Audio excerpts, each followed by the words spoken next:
வாழ்ந்த சத்திய சஹாபா பெருமக்கள், தாபியீன்கள், தபா தாபியீன்கள், நல்லோர்கள், நாதாக்கள், நாம் நம் குடும்பத்தார்கள், உலகிலே உண்டான அனைத்து சமூக மக்களின் மீதும் வல்லோனின் வற்றாத கருணையும் கிருபையும் என்றென்றும் நின்று நிலவட்டுமாக. ஆமீன். அன்பான அல்லாஹ்வின் நல்லடியார்களே, அல்லாஹ்வின் மாபெரும் கருணையும் கிருபையும் புனிதமான இந்த ஷஅபானுடைய மாதத்திலே புனிதல் நிறைந்த அல்லாஹ்வினுடைய இறை இல்லத்திலே அல்லாஹ் நம்மை ஒன்று கூட்டி இருக்கின்றான். அல்ஹம்துலில்லாஹ். அன்பானவர்களே, நபிகள் நாயகம் முஹம்மது ரசூலுல்லாஹ் ஸல்லல்லாஹு அலைஹி வஸல்லம் அவர்கள் பரக்கத்தை வேண்டிய இந்த 2 மாதங்கள், ரஜபு ஷஅபானுடைய மாதங்கள், ரமலானை அடைந்து கொள்வதற்காக வேண்டி அல்லாஹ்விடத்தில் 2 மாதங்கள் துஆ செய்வது மாத்திரமல்லாமல், ரமலானுக்கு முன்னால் இருக்கின்ற இந்த ரஜபு ஷஅபான் மாதங்களிலே அதிகமான நன்மையான காரியங்களை பெருமானார் ஸல்லல்லாஹு அலைஹி வஸல்லம் அவர்கள் செய்திருக்கின்றார்கள்.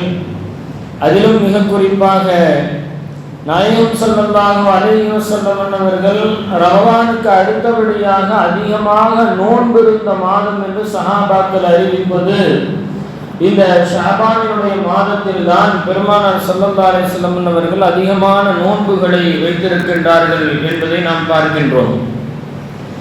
இந்த அளவுக்கு அமல்களிலே ஆர்வமாக ரமலானுக்கு முன் தயாரிப்பாக இந்த ஷஅபானிலே நிறைய நல்லமல்களை செய்து ரமலானிலே நிறைய அமல்கள் செய்வதற்குண்டான அந்த சிந்தனையையும் செயல்பாடுகளையும் இந்த மாதங்களிலிருந்து பெருமானார் ஸல்லல்லாஹு அலைஹி வஸல்லம் அவர்கள் துவங்கி இருக்கின்றார்கள் என்பதை நாம் பார்க்கின்றோம். அது மாத்திரமல்லாமல் இந்த ஷஅபானினுடைய 15வது நாள் நிஸ்ஃப ஷஅபான் என்று சொல்லப்படக்கூடிய பராத்தினுடைய இரவு, ஒரு புனிதமான இரவு. அல்லாஹ் ஜல்ல ஷானஹு வ தஆலா சில இரவுகளை மாத்திரம்தான் புனிதப்படுத்தி வைத்தான். அதிலே மிக குறிப்பாக லைலத்துல் கத்ர் இரவு போன்ற இரவுகள், கடந்த வாரங்களில் நாம் கூறியதை போன்று 2 பெருநாட்களினுடைய இரவுகள், மிஅராஜினுடைய இரவு, அந்த வரிசையிலே பராத்தினுடைய இரவு என்ற ஷஅபானினுடைய 15வது நாள். அந்த பராத்தினுடைய 15வது நாள் அல்லாஹ் இந்த உலக அடியார்களுக்கு தன்னுடைய மன்னிப்பை அல்லாஹ் வழங்குகின்றான். நரக விடுதலை அல்லாஹ் ஏற்படுத்துகின்றான். அந்த இரவிலே தன்னுடைய அடியார்கள் என்ன கேட்கின்றார்களோ அதை நிறைவேற்றி தருவதற்கு அல்லாஹ் இன்னமும் கொஞ்சம் அடியார்களின் பக்கம் உற்று நோக்குகின்ற ஒரு நாளாக இந்த பராத்தினுடைய நாள் அமைந்திருக்கின்றது. வரக்கூடிய செவ்வாய்க்கிழமை இரவு புனிதமிகு பராத்தினுடைய இரவு. அந்த பராத்தினுடைய இரவிலே நாம் வழமையாக செய்கின்ற அமல்கள் 3 யாசீன்கள் ஓதி துஆ செய்யப்படுகின்றது. அன்றைய இரவிலே பள்ளிவாசல்களில் இருந்து அமல்களிலே ஈடுபடுகின்ற ஒரு தொடர்ந்து பாரம்பரியமாக நாம் அந்த இரவை கண்ணியப்படுத்தி எல்லோரும் ஒன்று கூடி மார்க்கத்தினுடைய விஷயங்களை பயான்கள் வாயிலாக கேட்பது, அவைகள் மாத்திரமல்லாமல் தஸ்பீஹ் நஃபிலுடைய தொழுகைகள், திக்ர் திலாவத்துகள், இது போன்று பல்வேறு காரியங்கள். அதிலே ஒன்று கபர் ஜியாரத்து. நம்முடைய முன்னோர்களை சந்தித்து கபருக்கு சென்று அவர்களுக்காக துஆ செய்கின்ற வருகின்ற ஒரு அற்புதமான ஒரு பழக்கத்தை நபிகள் நாயகம் ஸல்லல்லாஹு அலைஹி வஸல்லம் அவர்கள் நமக்கு கற்றுத் தருகின்றார்கள். நாம் ஒவ்வொருவரும் நினைத்து பார்க்கின்றோம், நினைத்து பார்க்க வேண்டும். நம்முடைய வீட்டிலே மரணித்தவர்கள், அவர்கள் யாராக இருந்தாலும் சரி, நம்முடைய தாய் தந்தையாக இருக்கலாம், மனைவியாக இருக்கலாம், சகோதரர்களாக இருக்கலாம், அவர்களை கடைசியாக நாம் நினைத்து பார்த்தது எப்பொழுது? அவர்களை மரணத்திற்கு பின்னால் அவர்களை எப்போது நாம் நினைத்தோம்? அவர்களுக்காக என்ன நன்மையை செய்தோம் என்று நாம் ஒவ்வொருவரும் கொஞ்சம் யோசித்து பார்த்தால் உண்மையில் அவர்களை நாம் மறந்து விட்டோம். இந்த உலகத்திலே மறந்தவர்களுடைய பட்டியலிலே அவர்கள் எல்லாம் போய்விட்டார்கள். அறிஞர்கள் சொல்லுவார்கள் அல்லவா, இந்த உலகத்தில் மனிதன் மிக வேகமாக மரணிப்பதற்குண்டான ஒரு காரணம் மரணம். மரணம் அடைந்து விட்டால் ஒரு 3 நாள் அவருடைய நினைவு, அவருடைய குடும்பத்தார்கள் அவர்களுக்காக துஆ செய்தல், நெருங்கிய உறவினர்களாக இருந்தால் ஒரு 40 நாட்கள் வரை அவருடைய நினைவுகள், அதற்கு பின்னால் மரணித்தவர்கள் நம்முடைய மனதில் இருந்து நீங்கி விடுகின்றார்கள். எப்போதாவது இவர் இப்படி இருந்தார் என்று அவரை பற்றியுண்டான ஏதாவது பேச்சு வருகின்ற போது மாத்திரம்தான் அவர்களை நினைவு கூறுகின்றோம். நபிகள் நாயகம் ஸல்லல்லாஹு அலைஹி வஸல்லம் அவர்கள் மரணித்தவர்களுக்காக நாம் செய்ய வேண்டிய கடமைகள் என்ன என்பதை நமக்கு சொல்லி தந்திருக்கின்றார்கள். அவர்கள் நம்முடைய உறவினர்களாக, நண்பர்களாக யாராக இருந்தாலும் சரி, அவர்கள் இப்போது என்ன நிலையில இருப்பார்கள், அவர்களுக்காக நாம் என்னென்னவெல்லாம் செய்ய வேண்டும் என்பதையும் பெருமானார் ஸல்லல்லாஹு அலைஹி வஸல்லம் அவர்கள் நமக்கு சொல்லி தந்திருக்கின்றார்கள். அன்பான பெருமக்களே, மரணித்தவர்கள் அவர்களுக்கு செய்ய வேண்டிய விஷயங்களிலே ஒன்று, அவர்கள் எதை வசியத்தாக செய்திருக்கின்றார்களோ அதை நிறைவேற்றுவது. இவருக்கு இவ்வளவு கொடுங்கள் என்று ஒருவர் வசியத் செய்திருக்கின்றார், எனக்காக ஹஜ் செய்யுங்கள் என்று ஒருவர் வசியத் செய்திருக்கின்றார், அதற்கான பொருளாதாரங்களை விட்டு சென்றிருக்கின்றார் என்றால் அவர் என்ன வசியத் செய்கின்றாரோ அந்த வசியத்தை நிறைவேற்றுவது வாரிசுகளுடைய கடமை. இது வசியத்தினுடைய விஷயம். வசியத் செய்யாமல் அவர் சென்று விட்டார், அவருக்காக எந்த நன்மையான காரியங்கள் வேண்டுமானாலும் தாராளமாக செய்யலாம். அதிலே அசலாக அதே அமலை செய்வது என்பது, அசலாக அதே அமலை செய்வது என்பது ஒன்று இருக்கின்றது. சில இபாதத்துக்கள் இருக்கின்றது, அதை அவருக்காக செய்ய முடியாது, அதற்காக பகரமாக வேற ஏதாவது செய்யலாம். ஒருவர் தொழுகவில்லை, அவருக்காக நாம் தொழுவது என்பது கூடாது. ஒருவர் தொழுகவில்லை, அவருக்காக நான் தொழுகின்றேன், மௌத்தா போனவருக்காக நான் தொழுகின்றேன் என்று தொழுகை என்பது கூடாது. ஒருவர் நோன்பை விட்டிருக்கின்றார், அவருக்காக நான் நோன்பு வைக்கின்றேன் என்பது கூடாது மார்க்கத்திலே. அவர்தான் தொழுதிருக்க வேண்டும், நோன்பு நோற்றிருக்க வேண்டும். அப்படி தொழுகை நோன்புகளை விட்டிருந்தால் அவர்களுக்காக ஃபிதியாவை தரலாம். எப்படி நோன்பை விட்டால் ஒரு வயோதிகர் ஃபிதியா தருகின்றாரோ அது போன்று, யா அல்லாஹ் அவர் தொழவில்லை, அதற்காக இந்த தர்மத்தின் மூலமாக நீ அவருடைய அந்த தொழுகை இல்லாத அந்த பாவத்தை மன்னிப்பாயாக என்று கேட்கலாம். அல்லாஹ் நாடினால் அவரை மன்னிக்கக்கூடியவனாக இருக்கின்றான். நோன்பும் அப்படித்தான், அவருக்காக நோன்பிருத்தல் கூடாது, அதற்காக தான தர்மங்கள் ஃபிதியாக்கள் வழங்கி அவருடைய நோன்புக்கு பகரமாக நாங்கள் இதை செய்கின்றோம் என்று சொல்லலாம். ஆனால் சில அமல்கள் இருக்கின்றது, நேரடியாக அந்த அமலையே அவருக்காக செய்வது. நாயகம் ஸல்லல்லாஹு அலைஹி வஸல்லம் அன்னவர்கள் தங்களுடைய ஹதீஸுகளிலே குறிப்பிடுவார்கள், ஹஜ் செய்வது. ஒருவர் மரணித்து விட்டார், ஹஜ் செய்யவில்லை, அவருக்காக ஹஜ் செய்ய நாடினால் நாம் அவருடைய பெயரிலே ஹஜ் செய்யலாம், உம்ராவை செய்யலாம். பெற்றோர்கள் ஹஜ் செய்யாமல் மௌத்தாகி விட்டார்கள், அவர்களுக்காக உம்ராவினுடைய நியத்தை, ஹஜ்ஜினுடைய நியத்திலே அவர்களின் பெயரிலே நீங்கள் ஹஜ் செய்யலாம் என்பது மார்க்கத்தினுடைய கட்டளை. அதே போன்று குர்பானி, நபிகள் நாயகம் ஸல்லல்லாஹு அலைஹி வஸல்லம் அன்னவர்கள் இந்த முழு உம்மத்திற்காக குர்பானி கொடுத்திருக்கின்றார்கள். தங்களுடைய மரணித்த அன்னை ஹதீஜா ரலியல்லாஹு அவர்களுடைய நினைவாக குர்பானை கொடுத்திருக்கின்றார்கள். இப்படி குர்பானி, ஹஜ், உம்ரா போன்ற அமல்களை அந்த அமலையே செய்து அவர்களுக்காக அதை செய்யலாம் என்பது மார்க்கம் நமக்கு சொல்லித் தருகின்ற வழிமுறை. இதிலே நபி ஸல்லல்லாஹு அலைஹி வஸல்லம் அவர்கள் ஹஜ்ஜை குறித்து ஒரு ஹதீஸை சொல்லுவார்கள், மன் ஹஜ்ஜ அன் வாலிதைஹி, தன்னுடைய பெற்றோர்களுக்காக யாராவது ஹஜ் செய்கின்றார், பஅத வஃபாத்திஹிமா, அந்த இரண்டு பேரும் மௌத்தானதற்கு பின்னால், வஃபாத்தானதற்கு பின்னால் அந்த பெற்றோருக்காக யாராவது ஹஜ் செய்தால், குத்திப லஹு இத்குன் மினன் நார், இவருக்கு அல்லாஹ் என்னென்ன தருகின்றான், நரகத்தில் இருந்து விடுதலையை இந்த மகனுக்கு அல்லாஹ் தருகின்றான். குத்திப லஹு இத்குன் மினன் நார், நரக விடுதலை இந்த மகனுக்கு கிடைப்பது மாத்திரமல்லாமல் ஹஜ் செய்த நன்மை அவர்களுக்கும் கிடைக்கும், இந்த மகனுக்கும் கிடைக்கும். யாருடைய நன்மையிலேயும் குறைவு ஏற்படாது என்று பெருமானார் ஸல்லல்லாஹு அலைஹி வஸல்லம் சொல்வார்கள். வகானலில் மஹஜூஜி அன்ஹுமா அஜ்ருன் ஹுஜ்ஜத்தின் தாம்மத்தி, பரிபூரணமான ஹஜ்ஜுடைய நன்மை அந்த இரண்டு நபர்களுக்கும் கிடைக்கும், ஹஜ் செய்த இவருக்கும் கிடைக்கும். மின் கைரி ஐயுன்கஸ மின் உஜூரிஹிமா ஷைஉன், அந்த பெற்றோர்களுடைய நன்மையிலிருந்து எதுவும் குறைக்கப்படாது. இவருக்கும் ஹஜ் செய்த நன்மை, பெற்றோர்களுக்கும் ஹஜ் செய்த நன்மை, இது அல்லாமல் மகனுக்கு எக்ஸ்ட்ராவாக அதிகப்படியாக நரக விடுதலையை அல்லாஹ் வழங்குகின்றான் என்று பெருமானார் ஸல்லல்லாஹு அலைஹி வஸல்லம் அவர்கள் சொல்லித் தருகின்றார்கள். இப்படி மரணித்தவர்களுக்காக, நமக்கு முன்னால் சென்றவர்களுக்காக, நம்முடைய பெற்றோர்கள், நம்முடைய சகோதரர்கள், குடும்பத்தார்களுக்காக ஹஜ்ஜை நிறைவேற்றுவது. அப்படி நிறைவேற்றுபவர் முதலில் தன் கடமையை முடித்திருக்க வேண்டும் என்பது மார்க்க சட்ட வல்லுநர்கள் நமக்கு சொல்லித் தருகின்றார். முதலில் நம்முடைய கடமையை நிறைவேற்றி இருக்க வேண்டும். அதற்கு பின்பு அதிகப்படியாக செய்வதாக இருந்தால் அதற்கு அடுத்த வருடம் நம்முடைய பெற்றோர்களுக்காக செய்வதற்கு அனுமதி மார்க்கத்தில் இருக்கின்றது என்பதை நாம் புரிந்து கொள்ள வேண்டும். ஜுஹைனா என்ற ஒரு பெண்மணி நபி ஸல்லல்லாஹு அலைஹி வஸல்லம் அவர்களிடத்தில் வருகின்றார். வந்து அந்த ஜுஹைனா என்ற பெண்மணி கேட்கின்றார், யா ரசூலல்லாஹ், என்னுடைய தாய் மரணித்து விட்டார். அவர் ஹஜ் செய்வேன் என்று நேர்ச்சை செய்திருந்தார். நான் இந்த வருடம் ஹஜ் செய்வேன் என்று நேர்ச்சை செய்திருந்தார். அந்த நேர்ச்சை நிறைவேற்றுவதற்கு முன்னால் ஹஜ் செய்யாமலேயே மரணித்து விட்டார்.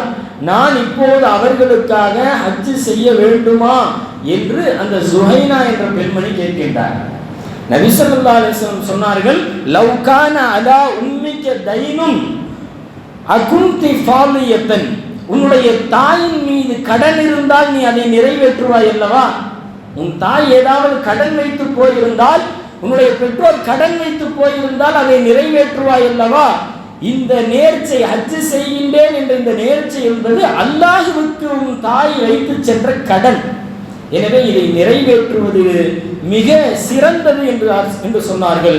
யகுல்லாஹ ஃபல்லாஹு அஹக்கு பில் வஃபா, நிறைவேற்றுவதிலே அல்லாஹ்வினுடைய கடன் மிக உயர்வானது, அதை நிறைவேற்றலாம் என்று நபிகள் நாயகம் ஸல்லல்லாஹு அலைஹி வஸல்லம் அவர்கள் சொன்ன இந்த ஹதீஸுகள் ஒரு மரணித்தவர்களுக்காக நாம் என்னென்ன எல்லாம் நன்மை செய்யலாம் என்பதற்கு இந்த ஹதீஸுகள் இருக்கின்றது. அதுபோன்று பிரபல்யமான ஒரு ஹதீஸ் நபி ஸல்லல்லாஹு அலைஹி வஸல்லம் சொல்லுவார்கள், சதகத்துல் ஜாரியா, நிரந்தரமான தர்மம். நாம் நன்மை செய்வதாக இருந்தாலும் என்ன தான தர்மங்கள் எவ்வளவு வேண்டுமானாலும் செய்யலாம். ஆனால் நிரந்தரமான நன்மை என்பது நாம் கபருக்கு சென்ற பின்னாலும் நாம் செய்கின்ற தர்மத்தினுடைய பயன்களின் வாயிலாக நம்முடைய கபருக்கும் நன்மை வருகின்றதை போன்ற நல்லமல்களையும் அதிகமாக செய்து கொள்ள வேண்டும். நபி ஸல்லல்லாஹு அலைஹி வஸல்லம் சொல்லுவார்கள், இதா மாத்தல் இன்சானு இன் கதா அமலுஹு இல்லா மின் ஸலாஸத்தின், ஒரு மனிதன் மரணித்து விட்டால் 3 விஷயங்களை தவிர மற்ற எல்லா விஷயங்களும் துண்டித்து விடும். அவனுக்கும் அந்த அமல்களுக்கு மத்தியில் துண்டிப்பு ஏற்பட்டுவிடும். 3 விஷயங்கள் ஒரு மனிதன் கபருக்கு சென்றாலும் உடன் வரும் என்று சொன்னார்கள் பெருமானார் ஸல்லல்லாஹு அலைஹி வஸல்லம் அவர்கள்.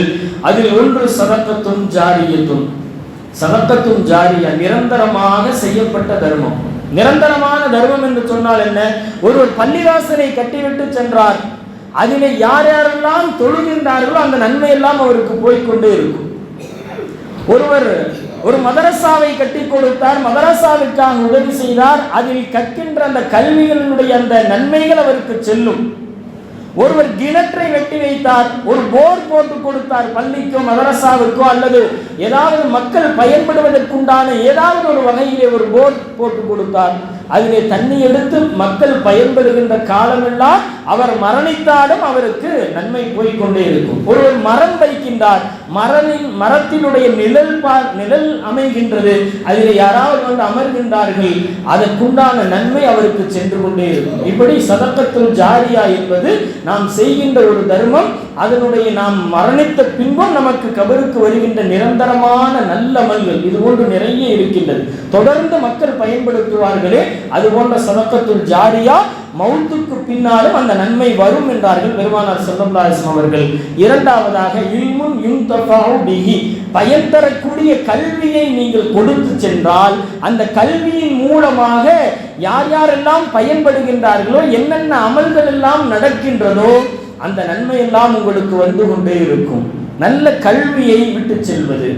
மூன்றாவதாக சொன்னார்கள், வலதுன் சாலிஹுன் யதுஉ லஹு, உங்களுக்காக துஆ செய்கின்ற பிள்ளைகளை விட்டு செல்வது. மார்க்கத்தை கடைபிடிக்கின்ற தொழுகையாளியான குழந்தைகளை, சந்ததிகளை விட்டு செல்வது. அந்த குழந்தையினுடைய துஆ, அந்த குழந்தை செய்கின்ற நல்லறம், நீங்கள் என்ன கற்றுக் கொடுத்தீர்களோ அதை செய்கின்ற பொழுது நன்மை உங்களுக்கு வரும் என்பது பெருமானார் ஸல்லல்லாஹு அலைஹி வஸல்லம் 3 விஷயங்களை சொல்லி தருவார்கள். இப்படி மரணித்தவர்களை நாம் அவர்களுடைய மரணத்தோடு விட்டுவிடக் கூடாது, அவர்களை எக்காலமும் நினைத்து கொண்டே இருக்க வேண்டும். சஅத் இப்னு உபாதா ரலியல்லாஹு தஆலா என்ற நபித்தோழர் நபி ஸல்லல்லாஹு அலைஹி வஸல்லம் அவர்களிடம் வருகின்றார். யா ரசூலல்லாஹ், என்னுடைய தாய் மரணித்து விட்டார், அவருக்கு நிரந்தரமான ஒரு நன்மை போக வேண்டும், அதற்கு நான் என்ன செய்யட்டும்? நிரந்தரமா என் தாய்க்கு ஏதாவது செய்யணும்னு நினைக்கிறேன், நான் என்ன செய்யட்டும்? பெருமானார் ஸல்லல்லாஹு அலைஹி வஸல்லம் தண்ணீர் என்றார்கள். அவ்வளவுதான், தண்ணீர் என்று சொன்னார்கள். அவர் உடனடியாக சென்றார். சஅத் இப்னு உபாதா ஒரு கிணற்றை தோண்டினார். இதை மக்களுக்காக நான் கொடுக்கின்றேன், இதனுடைய நன்மை என்னுடைய தாய்க்கு, உம்மு சஅதுக்குரியது, இதனுடைய நன்மை எல்லாம் என்று சொன்னார். இப்படி வரலாறுகளிலே, சஹாபாக்களுடைய வரலாறுகளிலே, ஹதீஸுகளிலே எண்ணற்ற நிகழ்வுகள் இருக்கின்றது. மரணித்தவர்களுக்காக நன்மையை எத்தி வைத்திருக்கின்றார்கள் சஹாபா பெருமக்கள். நபி ஸல்லல்லாஹு அலைஹி வஸல்லம் அவர்களிடத்திலே ஒருவர் வந்தார். யா ரசூலல்லாஹ், என்னுடைய தாய் திடீரென்று மரணித்து விட்டார், என்கிட்ட எதுவுமே பேசல, அவங்க மரணிப்பாங்கன்னு நாங்க யோசிக்கல, அவங்க பேசி இருந்தால், என்னிடத்தில் கடைசி நேரத்தில் என்னுடைய தாய் பேசி இருந்தால் அவருக்காக சதக்கா செய்ய சொல்லி இருப்பார் என நான் நினைக்கின்றேன். நான் என்னுடைய தாய்க்காக தான தர்மம் செய்யலாமா, சதக்காவை செய்யலாமா, அந்த நன்மை அவர்களுக்கு போகுமா என்று ஒரு மனிதர் வந்து கேட்கின்றார். நாயகம் ஸல்லல்லாஹு அலைஹி வஸல்லம் அவர்கள் கண்டிப்பாக செய்யுங்கள், அவர்களுக்காக அந்த நன்மை போய் சேரும் என்கின்றார். அது மாத்திரமல்ல, இன்னொரு ஹதீஸிலே பெருமானார் ஸல்லல்லாஹு அலைஹி வஸல்லம் சொல்வார்கள், இதா அரத்த அன் தத்தஸத்தக ஸதகத்தன் ஃபஜஅல்ஹா அன் அபவைக. நீங்க எப்ப ஏதாவது நல்லது செய்யறதா இருந்தாலும் நீங்க உங்க பேர்ல செய்யறதை விட உங்களுடைய மரணித்த பெற்றோர்களின் பேர்ல செய்ய, எப்ப சதக்கா செய்வதாக இருந்தாலும், ஏன்னா அதனுடைய நன்மை உங்களுக்கும் கிடைச்சிடும், பெற்றோர்களுக்கும் கிடைச்சிடும். பெற்றோர்களை நியத்து வைத்து நீங்கள் எப்போதுமே தானம் தர்மங்கள் என்ன நல்லறங்கள் செய்தாலும் சரி, அதை மரணித்த என்னுடைய சகோதரருக்காக, என்னுடைய தாய்க்காக, தந்தைக்காக நியத்து வைத்துக் கொண்டால் அவர்களுக்கும் அந்த நன்மை போகும், உங்களுக்கும் அந்த நன்மை கிடைத்துவிடும். இதிலே யாருடைய நன்மையும் குறைக்கப்படாது. فإنه يلحقهما ولا ينتقص من أجرك شيئا. யாருடைய அந்த நன்மையும் குறைக்கப்படாது. ஏன், எப்போது தர்மம் செய்வதாக இருந்தாலும் உங்கள் வீட்டில் மரணித்தவர்களின் பெயரிலே நீங்கள் செய்யுங்கள், அவர்களுக்கும் அந்த நன்மை போகும், உங்களுக்கும் அந்த நன்மை வரும் என்பது நபி ஸல்லல்லாஹு அலைஹி வஸல்லம் அவர்கள் குறிப்பிட்டு காட்டுகின்ற விஷயம். எனவே அன்பானவர்களே, நாம் நம்முடைய முன்னோர்களுக்காக என்னென்னவெல்லாம் செய்யலாம்? ஹஜ் உம்ராக்களை செய்யலாம், குர்பானியை நிறைவேற்றலாம், ஒரு 10 நபர்களுக்கு உணவு வாங்கி எடுத்து அவர்களின் பெயரிலே தரலாம், பள்ளிவாசல்களுக்காக, மதரசாக்களுக்காக மாத்திரமல்ல, யார் யாரெல்லாம் தேவையுடையவர்களாக இருக்கின்றார்களோ எல்லோருக்கும் நாம் நம்முடைய உதவிகளை செய்கின்ற பொழுது நம்முடைய முன்னோர்களை நினைவு கூர்ந்து கொள்வது. ஏனென்றால் அவர்களுடைய நிலை என்பது எந்த அளவுக்கு அவர்கள் எதிர்பார்த்து கொண்டிருப்பார்கள். நன்மையை என்னுடைய குடும்பத்திலிருந்து இன்றைக்கு யாராவது நன்மையை அனுப்ப மாட்டார்களா, என்னுடைய மகனோ மகளோ ஏதாவது ஒரு சூறாவை ஓதி, ஏதாவது ஒரு தான தர்மங்களை செய்து எனக்கு ஏதாவது இன்றைக்கு வராதா நன்மை என்பதை எதிர்பார்த்திருப்பார்கள். முன்னோர்களுக்காக துஆ செய்வது நல்லோர்களுடைய பண்பு. அதை எப்படி செய்ய வேண்டும் என்பதையும் திருக்குர்ஆன் சொல்லுகின்றது. அல்லாஹ் திருக்குர்ஆனிலே சொல்லுகின்றான், நல்லோர்கள் தங்களுடைய முன்னோர்களுக்காக இப்படி துஆ செய்வார்கள். ரப்பனா ஃபிர் லனா வல் இஹ்வானின் அல்லதீன சபகூனா பில் ஈமான். யா அல்லாஹ், எங்களுடைய பாவங்களை மன்னிப்பாயாக, எங்களுடைய சகோதரர்களின் பாவங்களை மன்னிப்பாயாக. யார் அந்த சகோதரர்கள்? அல்லதீன சபகூனா பில் ஈமான், ஈமான் கொண்டு எங்களுக்கு முன்னால் போய்விட்டார்களே, அவர்களுடைய பாவத்தையும் மன்னிப்பாயாக என்று நல்லோர்கள் துஆ செய்வார்கள் என்று அல்லாஹ் திருக்குர்ஆனிலே குறிப்பிடுகின்றார். எனவே நம்முடைய ஒவ்வொரு துஆக்களிலேயும் இந்த துஆவை, குர்ஆன் கற்றுத்தருகின்ற இந்த துஆ, ரப்பனா ஃபிர் லனா வல் இஹ்வானின் அல்லதீன சபகூனா பில் ஈமான், இந்த துஆவை செய்யலாம். அல்லது இந்த துஆ தெரியாவிட்டால் அல்லாஹும்ம மக்ஃபிர் லில் முஸ்லிமீன வல் முஸ்லிமாத் வல் முஃமினீன வல் முஃமினாத், துஆக்களில் இது மிக உயர்வானது என்று உலமாக்கள் சொல்லுவார்கள். அல்லாஹும்ம முஸ்லிம்கள் அனைவரையும் மன்னிப்பாயாக, முஃமின்கள் அனைவரையும் மன்னிப்பாயாக என்று நாம் கேட்பது எல்லா முஃமின்களுடைய ஹக்கையும் நிறைவேற்றுவதாக ஆகும். எனவே இந்த துஆக்களிலே மரணித்தவர்களுக்காக நாம் பாவ மன்னிப்புக்காக துஆ கேட்க வேண்டும். நபி ஸல்லல்லாஹு அலைஹி வஸல்லம் சொல்வார்கள், நாளை மறுமை நாளிலே சொர்க்கத்திலே ஒரு அடியானுடைய தரஜாக்கள் அல்லாஹ் உயர்த்தி கொண்டே இருப்பான். அந்த மனிதன் அல்லாஹ்விடத்தில் கேட்பான், யா அல்லாஹ், இந்த உயர்வான தரஜாக்கள் எதற்காக, இவ்வளவு அமல்கள் நான் செய்யவில்லையே என்று சொன்ன பொழுது, உலகத்திலே உன்னுடைய மகனினுடைய இஸ்திக்ஃபாரி வலதிக லக, உனக்காக உன்னுடைய குழந்தை செய்கின்ற இஸ்திக்ஃபாருக்கு இங்கே உனக்கு தரஜாக்கள் உயர்த்தப்படுகின்றது என்று அல்லாஹ் நாளை மறுமையில் அந்த அடியானுக்கு சொல்லுவான் என்றால், மரணித்தவர்களுக்காக நாம் யாரை மறந்திருக்கின்றோமோ அப்படிப்பட்ட மௌத்தாக்களை நாம் எப்போதும் நினைவு கூர்ந்து கொண்டே இருக்க வேண்டும். அவர்கள் துஆவை எதிர்பார்ப்பார்கள். எந்த அளவுக்கு துஆவை எதிர்பார்ப்பார்கள் அதையும் பெருமானார் ஸல்லல்லாஹு அலைஹி வஸல்லம் சொல்வார்கள். மல் மையிது ஃபில் கப்ரி கல் கரீத்தில் முத்தகஃபிஸ். பெருமானார் ஸல்லல்லாஹு அலைஹி வஸல்லம் சொல்லுகின்றார்கள், ஒரு நிர்கதியான மனிதன், ஒரு தண்ணீரில் மூழ்குகின்ற மனிதன், வெள்ளத்திலே அடித்து செல்லுகின்ற மனிதன் கையை நோக்கி மேலே நோக்கி யாராவது என் கையை பிடித்துக் கொள்ள மாட்டார்களா என்று உயிர் போற தருணத்திலே உதவியை நாடுவானே, அப்படி மரணித்தவர்கள் கபரில் இருந்து இன்றைக்கு ஏதாவது நன்மை வராதா என்று எதிர்பார்த்து கொண்டிருப்பார்கள். அப்படி அவர்களுடைய குழந்தைகளிடமிருந்து, நண்பர்களிடமிருந்து, ஏதாவது குடும்பத்தாரிடமிருந்து ஏதாவது ஒரு நன்மை, ஒரு அல்ஹம்து சூராவோ, ஒரு யாசீன் சூராவோ ஏதாவது ஓதி அவர்களுக்காக நாம் துஆ செய்கின்ற பொழுது, அல்லது சதகாக்களை, தான தர்மங்களை அவர்களின் பெயரிலே வழங்குகின்ற பொழுது, நபி ஸல்லல்லாஹு அலைஹி வஸல்லம் சொல்லுவார்கள், இந்த உலகத்தில் இருப்பதை கிடைப்பதை விட அவர் சந்தோஷம் அடைவார். இந்த உலகம் கிடைப்பதற்காக மனிதன் எவ்வளவு பாடுபடுகின்றான், எவைகளெல்லாம் நேசிக்கின்றான். இந்த உலகமும் உலகத்தில் உண்டான அனைத்தும் கிடைப்பதை விட அந்த ஒரு நன்மை கபராளிக்கு கிடைப்பதை அந்த கபராளி மிகவும் நேசிக்கின்றார். அல்லாஹ் அந்த ஒரு நன்மையை மிக பெரியதாக மழையை போன்று அந்த கபராளிக்கு எடுத்து காண்பிப்பான் என்று பெருமானார் ஸல்லல்லாஹு அலைஹி வஸல்லம் அவர்கள் சொல்லி தொடர்ந்து சொல்லுவார்கள். இந்த உலகத்திலே நீங்கள் அன்பளிப்புகளை பகிர்ந்து கொள்ளுகின்றீர்கள். ஒருவருக்கு ஏதாவது அன்பளிப்புகளை வழங்குறோம், இந்த உலகத்திலே ஒரு அத்தர் பாட்டில வழங்குறோம், அல்லது ஏதாவது ஒருவருக்கு அன்பளிப்பு கொடுக்கின்றோம். மரணித்தவர்களுக்கான அன்பளிப்பு என்ன தெரியுமா? நாயகம் ஸல்லல்லாஹு அலைஹி வஸல்லம் அவர்கள் சொல்லுகின்றார்கள், அவர்களுக்காக நீங்கள் செய்கின்ற பாவ மன்னிப்பு தான் மரணித்தவர்களுக்காக நீங்கள் செய்கின்ற அன்பளிப்பு என்று பெருமானார் ஸல்லல்லாஹு அலைஹி வஸல்லம் அவர்கள் சொல்லுவார்கள். ஹஜ்ரத் இமாம் சுஃபியான் ரஹிமஹுல்லாஹ் அவர்கள் சொல்லுவார்கள், மரணித்தவர்கள் எந்த அளவுக்கு எதிர்பார்ப்பார்கள் என்றால், இந்த உலகத்திலே ஒரு மனிதன் உணவின் பக்கம் எந்த அளவு தேவையுடையவனாக இருக்கின்றான். 3 வேளை உணவு சாப்பிட வேண்டும். ஒரு வேளை உணவு கிடைக்காமல் பசியுடனும் பட்டினியுடனும் ஒரு மனிதன் இருந்தால் அவனுடைய நிலைமை எப்படி இருக்கும்? மனிதன் உணவுக்காக ஆசைப்படுவதை போன்று, உணவின் பக்கம் தேவையுள்ளதை போன்று கபராளிகள் துஆவின் பக்கம் தேவையுடையவர்களாக இருப்பார்கள். ஒரு நேரம் உணவு கிடைக்காவிட்டால் அவனுடைய மனோநிலை மாத்திரமல்லாமல் உடலிலே இந்த அளவுக்கு மாற்றங்கள் ஏற்படுகின்றது. பசியின் கொடுமையினால் வாடுகின்றான், துஆவின் கொடுமையினால் கபராளிகள் வாடிக்கொண்டிருக்கின்றார்கள். துஆ இல்லாமல் என்னுடைய பிள்ளைகளிலிருந்து, என்னுடைய குடும்பத்தாரிலிருந்தும் யாரும் என்னை நினைக்கவில்லையே என்று அவர்கள் ஏங்கிக் கொண்டிருக்கின்றார்கள் என்று ஹஜ்ரத் இமாம் சுஃபியான் ரஹிமஹுல்லாஹ் அவர்கள் சொல்லுவார்கள். அன்பானவர்களே, நபிகள் பெருமானார் ஸல்லல்லாஹு அலைஹி வஸல்லம் அவர்கள் அதிகமாக ஜன்னத்துல் பகீன் என்று துஆ செய்பவர்களாக இருந்தார்கள். அன்னை ஆயிஷா ரலியல்லாஹு தஆலா அவர்கள் அறிவிப்பார்கள், என்னுடைய வீட்டிலே தங்க வேண்டிய அந்த நாளிலே நபி ஸல்லல்லாஹு அலைஹி வஸல்லம் அவர்கள் என்னோடு இருப்பார்கள். இரவில் திடீரென்று பெருமானார் ஸல்லல்லாஹு அலைஹி வஸல்லம் அவர்கள் காணவில்லை என்று நான் தேடுவேன். ஜன்னத்துல் பகீன் என்று வானத்தை நோக்கி துஆ செய்து கொண்டிருப்பார்கள் என்று அன்னை ஆயிஷா ரலியல்லாஹு தஆலா அவர்கள் அறிவிக்கின்றார்கள். நாம் கபராளிகளை நினைத்து பார்க்க வேண்டும். நாம் அடக்கம் செய்து விட்டதோடு அவர்களை முடித்துக் கொள்ளக்கூடாது. நாம் நினைத்து பார்க்க வேண்டும், நம்ம குடும்பத்திலிருந்து சென்ற நம்முடைய உறவினர்களை கடைசியாக நாம் நினைத்தது எப்போது?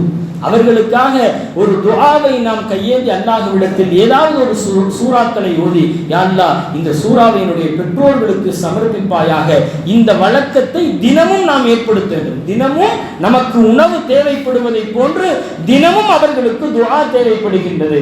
5 நேரம் தொழுகின்றோம். ஒவ்வொரு தொழுகையிலையும் பெற்றோர்களுக்காக, நம்முடைய உறவினர்களுக்காக ஒரு அல்ஹம்து சூரா, ஒரு குல் ஹுவல்லாஹு சூராவை ஓதி தினமும் அந்த பழக்கத்தை நாம் ஏற்படுத்தி கொண்டால் அது நம்முடைய வாழ்வில் பெரும் பரக்கத்தை ஏற்படுவதற்கு காரணமாக அமையும். நாம் எப்படி இங்கிருந்து அவர்களை நினைவு கொள்ளுகின்றோமோ அவர்கள் அங்கிருந்து நம்மை நினைப்பார்கள்.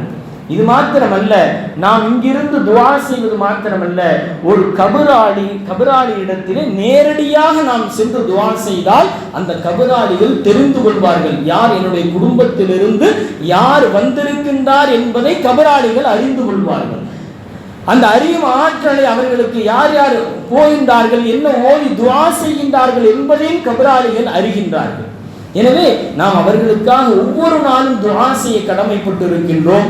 அவர்களுக்காக நாம் சூறாக்களை ஓதி அனுப்புவது மாத்திரமல்லாமல் ஒரு வாரத்தில் ஒரு நாளாவது நம்முடைய முன்னோர்களை கபருக்கு சென்று அவர்களின் அருகில் நின்று ஒரு நமக்கு தெரிந்த சூறாவை ஓதி நாம் அவர்களுக்காக துஆ செய்கின்ற பொழுது அவர்கள் மிக்க மகிழ்ச்சி அடைகின்றார்கள்.